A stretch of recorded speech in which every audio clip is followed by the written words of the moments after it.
Let me introduce myself.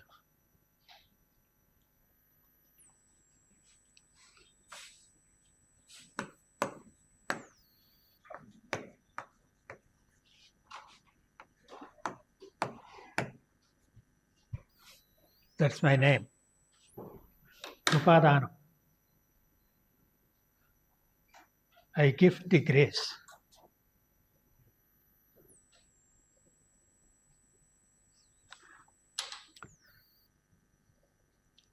I was involved in teaching for the past 40 years. You are not born when I started teaching.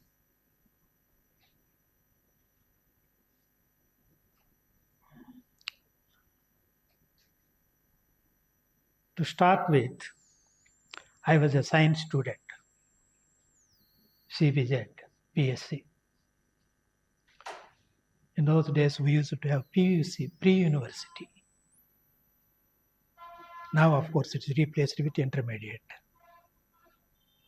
I was a science student.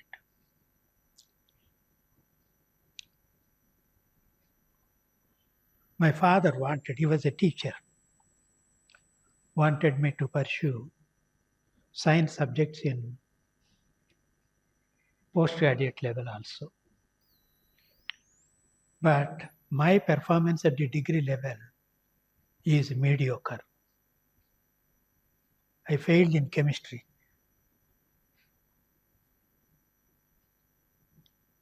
So I couldn't get MSc seat admission in Andhra. I went to North India, visited many of the universities, and they said that with this poor academic record, we can't offer you science subject. Finally, I landed at Nagpur. Nagpur has a university, one of the oldest universities in the country. One of the professors at Nagpur was offering public administration. And any graduate, he could be a commerce graduate or science graduate or arts graduate, could get admission. It was very flexible. So I joined. And I was lucky to have a professor who is from Harvard University. And another thing is that he is also from the same town, Guntur town, and same college where I have studied, Professor Murthy. Right. He encouraged me because I have no arts background. Right. Completed my MA Public Administration. Looking for a job. Not that easy to get a job. And in those days in the Andhra area, the colleges are not offering public administration as an optional subject. Very difficult. Finally, I managed to get a teaching position in the same college, Andhra Christian College. It's the oldest college. PR College, Pittapuram, and Andhra Christian College. These are the two oldest colleges in Andhra area. More than 100 years old.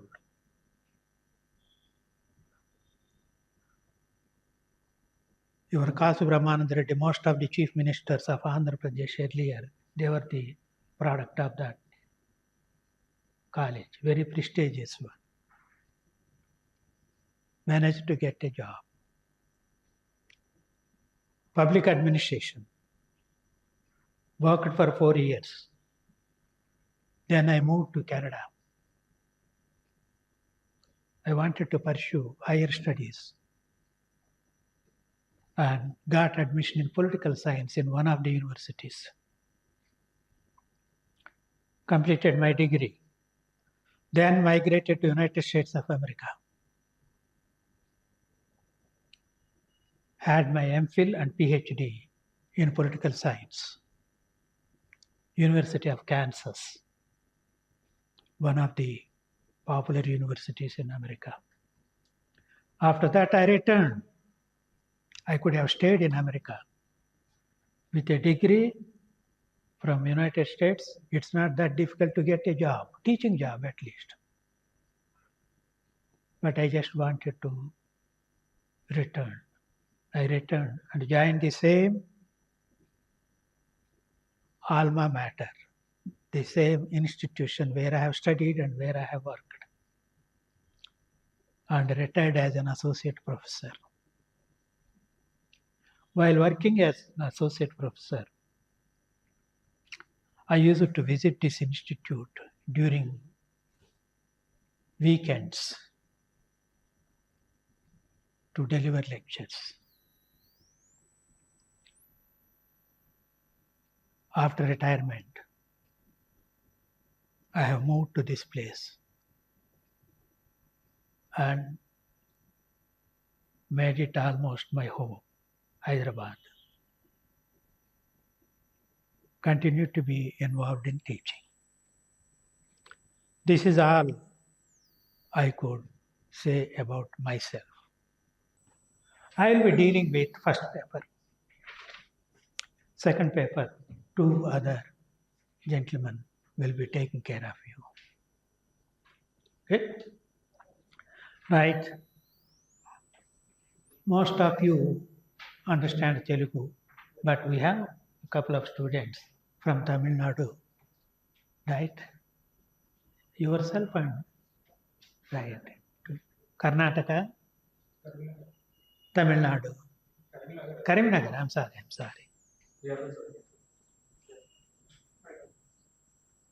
Okay. So once in a while, I may switch to Telugu just to express ourselves more effectively, to help you to understand. But it doesn't mean to say I will be teaching in Telugu. No, I will never use it. Very rarely. Right. Sometimes, some of the proverbs, they make more sense if you use the native language rather than English. Okay. So I assure you that I won't put you into inconvenience and you won't be discriminated just because you don't understand Telugu. Right. Before we start the first topic in our syllabus, you need to have an idea what is political and why politics is considered as science.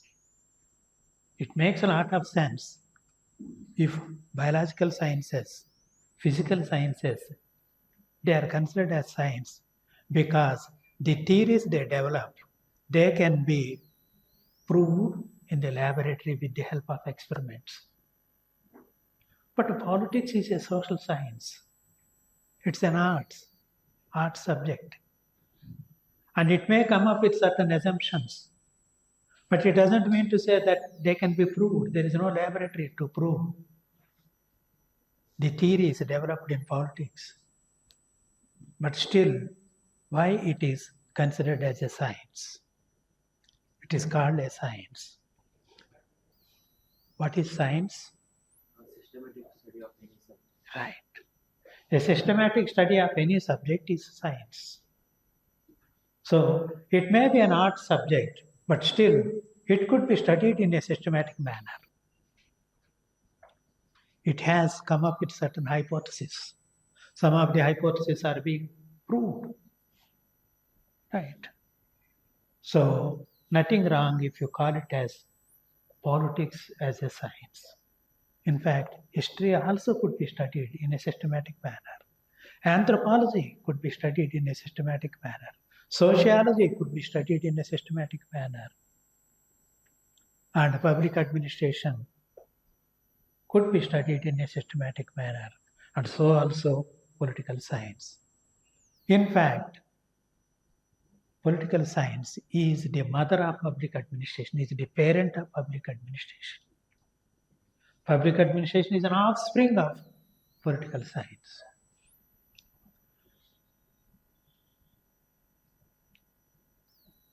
What is politics anyway? Anyway, that can be anything that can be studied in a systematic manner is science. What is politics? Commonly, we make a statement saying that everything under the sun is politics.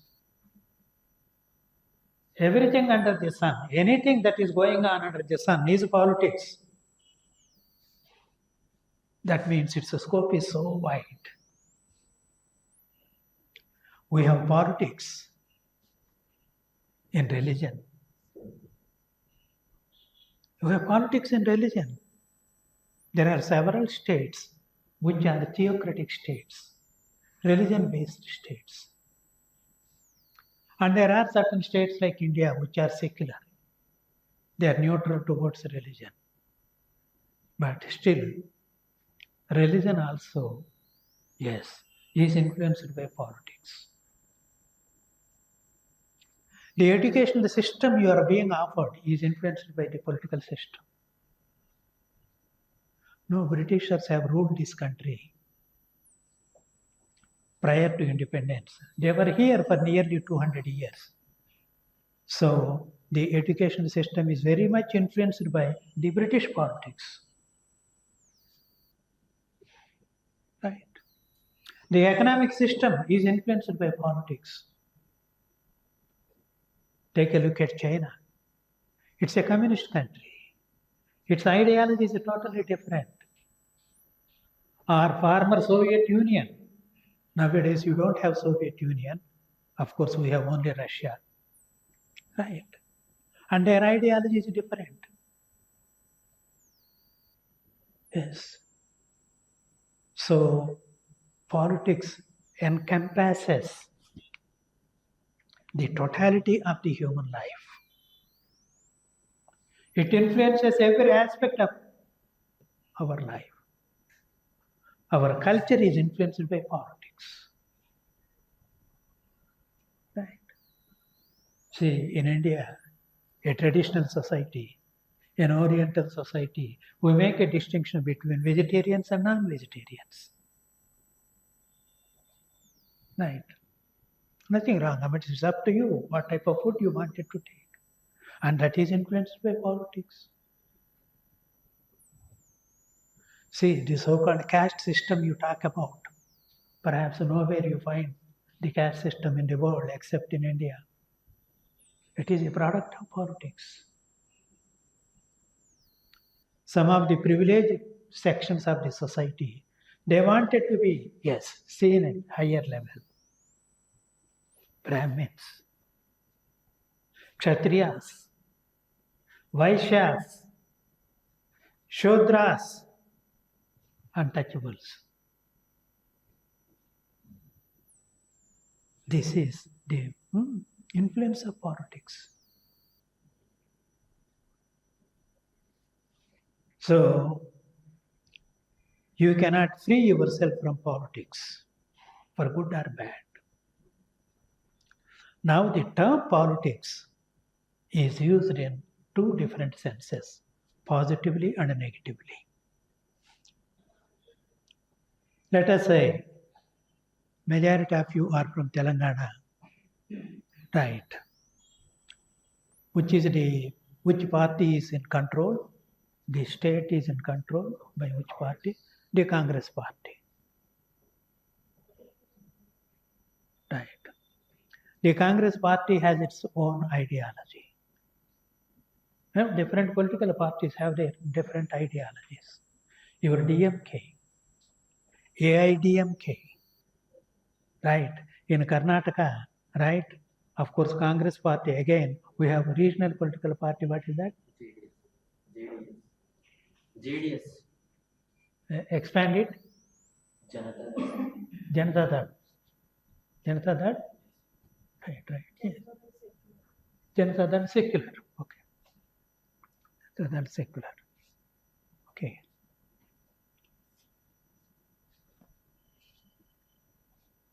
So I'm trying to help you to understand that the term is used in two different senses. One is politics means doing some service to the society in whatever form it may be. So politics is a synonym to public service. Somebody joined politics, right? And he wanted to do some service to the society. But unfortunately, majority of the politicians, not just in India, everywhere, they are opportunists. Right? They are corrupt buggers. Right? And also several times, decisions taken by the government are influenced by politics. They are not influenced by the reality. They don't take those things into consideration. See, most of the political parties were guilty of coming up with vote grabbing policies. If our party comes to power, we will offer you 20 kgs of food grains every month, free. Or we will offer free education. So like that, they start making all kinds of tall promises. Once they come to power, they may be in a position to implement some of the policies, and sometimes they may not be, whatever it may be. So in that sense, politics is used in a negative sense. Politics means opportunism, cheating the society, grabbing political power, managing to hold the power. That is the negative sense. In the positive sense, politics is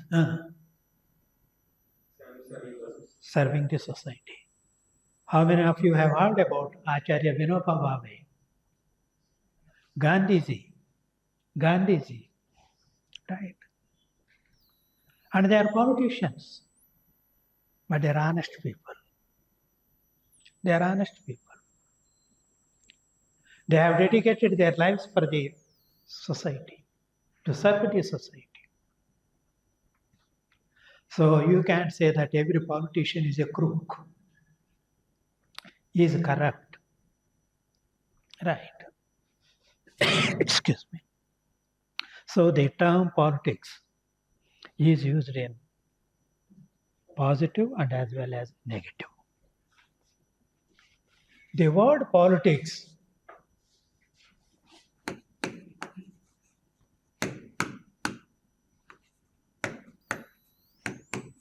is derived from a Greek word, polis,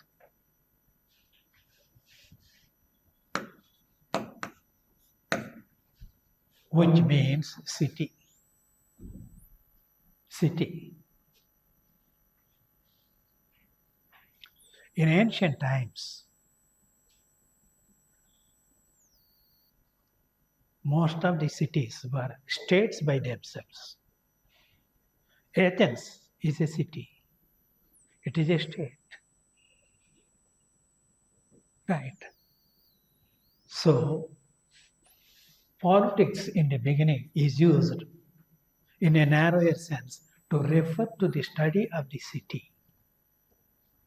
But in countries like India, where majority of the people live in rural area, not in the cities or in the urban area, you cannot exclude these people in the study.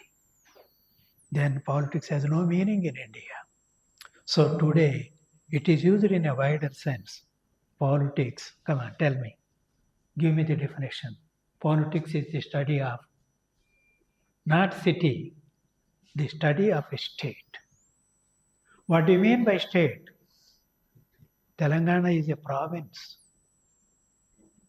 Karnataka is a province. Tamil Nadu is a province. They are not states. Unfortunately, the newspaper walas and even the teachers also call them as states. Andhra Pradesh is not a state, is a province.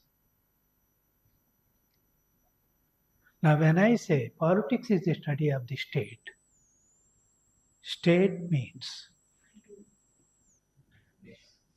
Japan. Country, okay. Independent political entity. Right. An independent political organization. See, prior to 1947, India was a country, India was a nation, but India was not a state. It was not a state. It's not sufficient that a group of people living in a definite territory on a permanent basis to call them as the people of a particular state. They are the people of a nation. When do you call them as the citizens? The state, when they are independent. So repeat it what you have said, a state, Independent political entity. an independent political entity. Right. A state consists of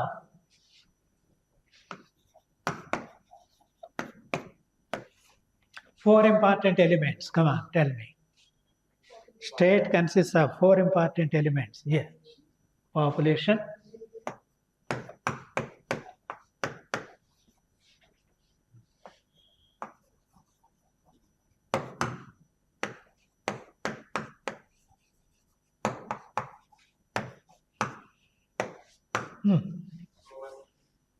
Sovereignty. okay. We'll come to that. We have one more. Government. Government.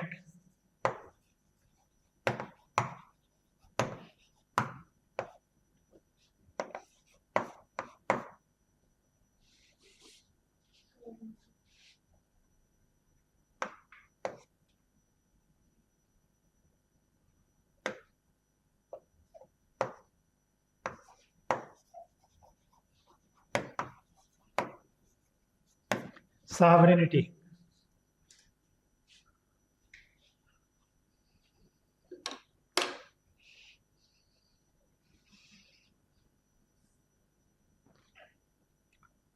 Prior to the Britishers' arrival, Andaman and Nicobar Islands were just barren lands. Nobody lived. Andaman and Nicobar Islands. Britishers used it as an open jail.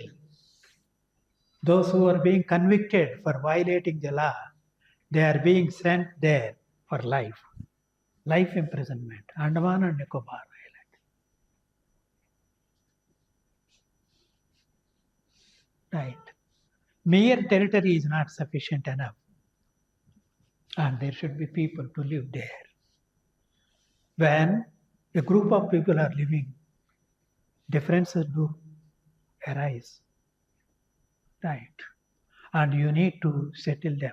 Law and order is to be maintained. For that, you need an agency. You need a machinery. And that machinery is the government. Government.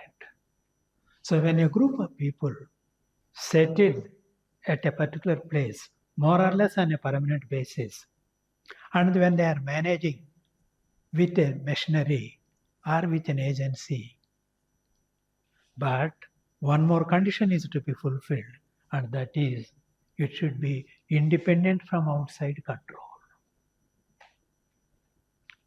India was not a state prior to 1947, August 15th. Right. So when the group of people living in a definite territory, having a government, they are not under the influence of anybody. They are free. Then they are called sovereign. Sovereignty means it is derived from a Latin word, sovereignus, which means supreme.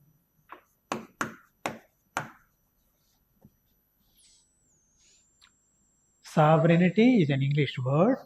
It is derived from a Latin word, sovereignus, which means supreme.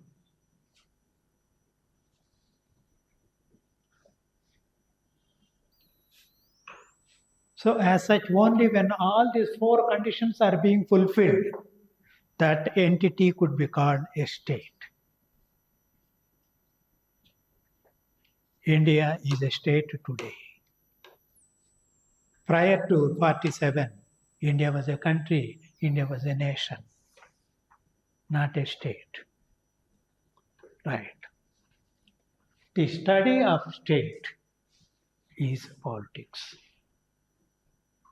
And it's a systematic approach is political science. Right. So, as students of political science, we use it in a positive sense, but not in a negative sense. Political science. Nowadays, as you know it very well, state is a recent phenomenon.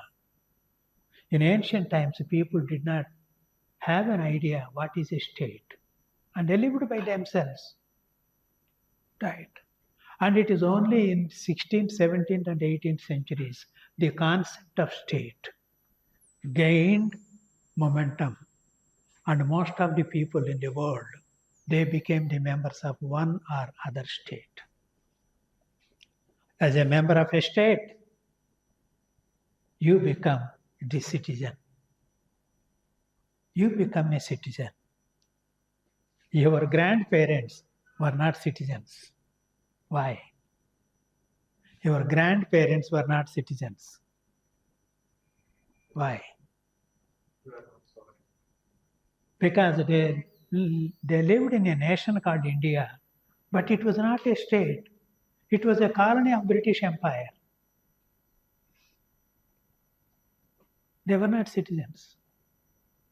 So the question of citizenship arises only when it is politically independent. As a citizen, what is your responsibility? Follow the fundamentals. You enjoy certain rights and at the same time perform certain duties. Rights and duties are something like that of the two sides of a coin. A coin, yes, is having two sides. So also as a citizen, yes, you enjoy certain rights and you perform certain duties. But as subjects, your grandparents, they performed duties only, but they didn't enjoy any rights. Right. Citizenship. Not everybody would get the status of a citizen. You know, every day, even today, hundreds of people would be trying to migrate to India from Bangladesh illegally.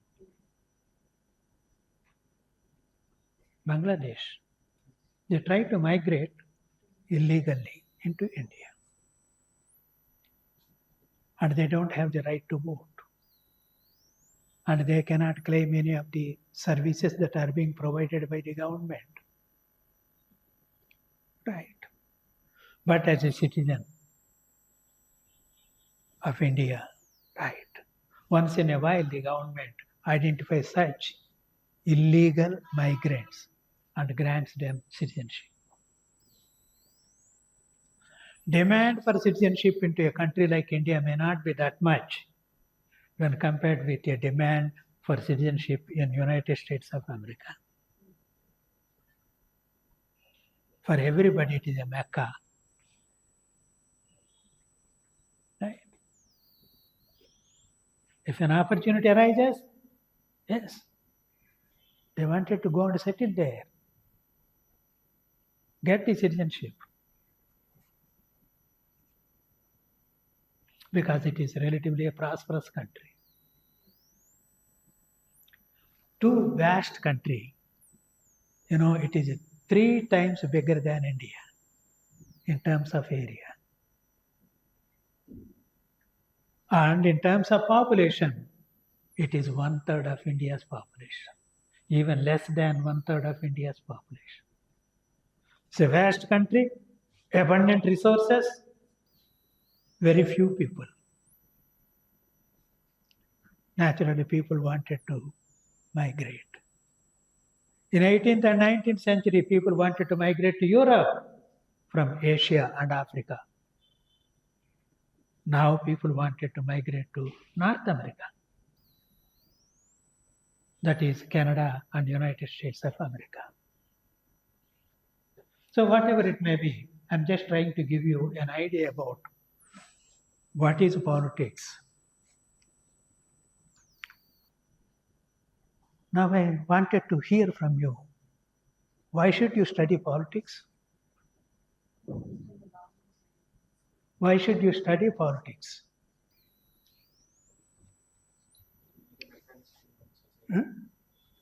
Go ahead. Society, okay. Then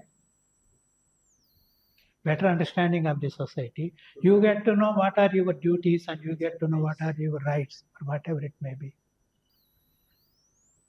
You can lead an independent and impartial life. But that is only in theory. Not everybody in this country where what is the percentage of the people who live below the poverty line? Percentage of the people who live below the poverty line in India.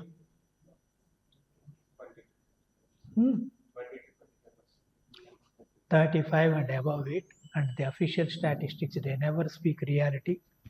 But actually, you can say nearly 50% of the people are below the poverty line.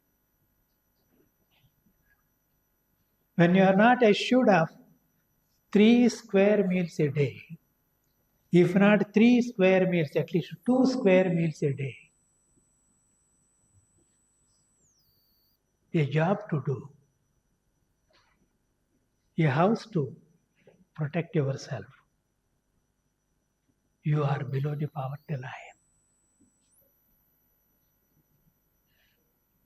You visit Hyderabad city in the night times, especially the slum areas where the poor people would be living.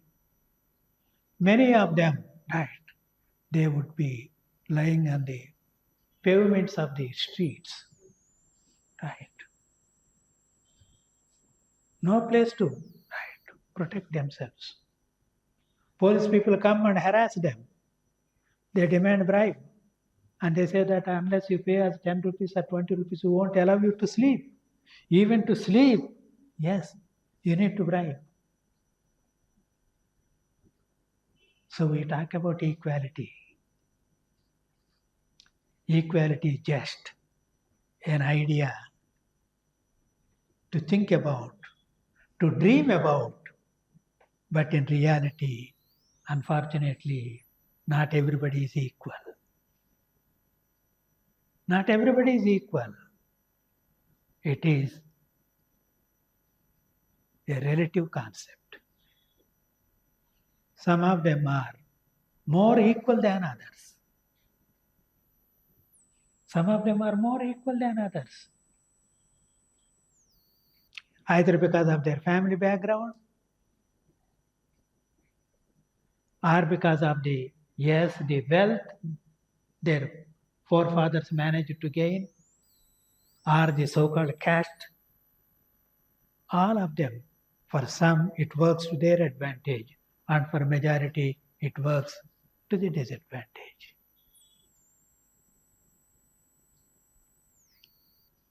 Some 50 to 60 years ago, till 50 to, yes, the untouchables, we call them, right? And they don't have an access to the streets where the other caste people would be living. And even if they wanted to, they are not supposed to wear the shoe or chappals. They cannot.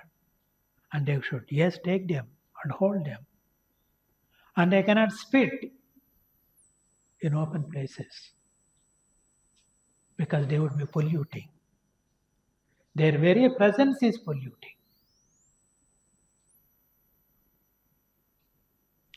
And that is changed, no doubt about it. But still, yes, we experience one or other kind of untouchability.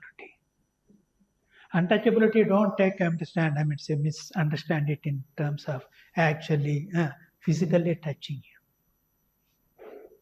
No. Why most of the banks' jobs in India are monopolized by Brahmins only?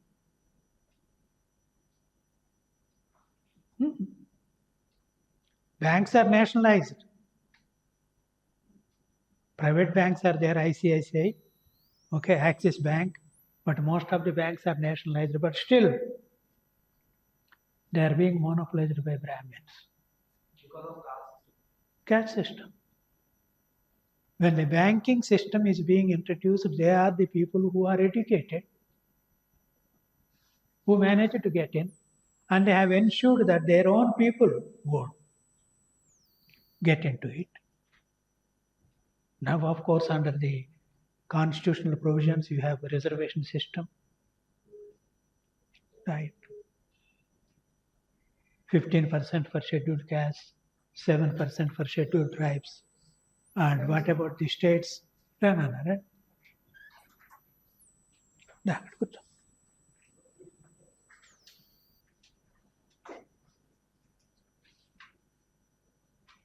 And the OBCs, you call it as, yes, 20 to 30%, whatever it may be. But anyway, it is less than 50%. And Supreme Court says that reservation should not exceed 50%. Why? Why reservation should not exceed 50%? because opportunity will not be available. Order of merit decreases. You know, most of the judges in the Supreme Court and High Court are Brahmins. That's an open secret. Yes. Unless you are a lawyer, you can't think of becoming a judge at the district level. And who are good at being successful as lawyers? Brahmins. They wanted to make sure that that privilege is continued. And they say that. And what is the percentage of the Brahmins in the country? Population-wise? Less than 10%. 10%. 2%. 2%.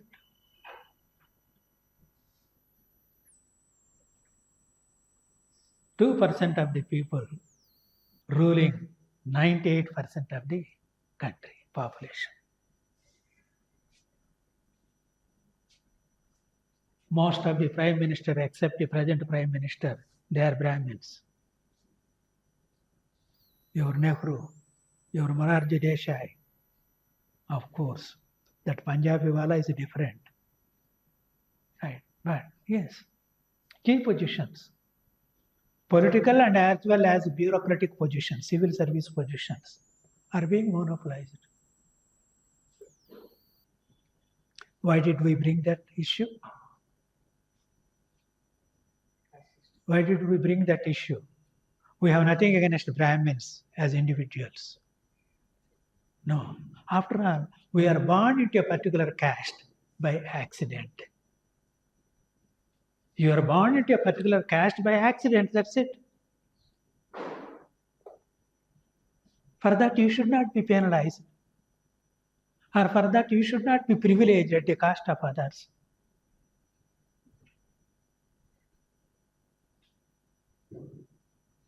It's like in America where blacks are being ill-treated by the so-called whites. Right? They say they have a democratic type of government. No. It is a rule by the whites.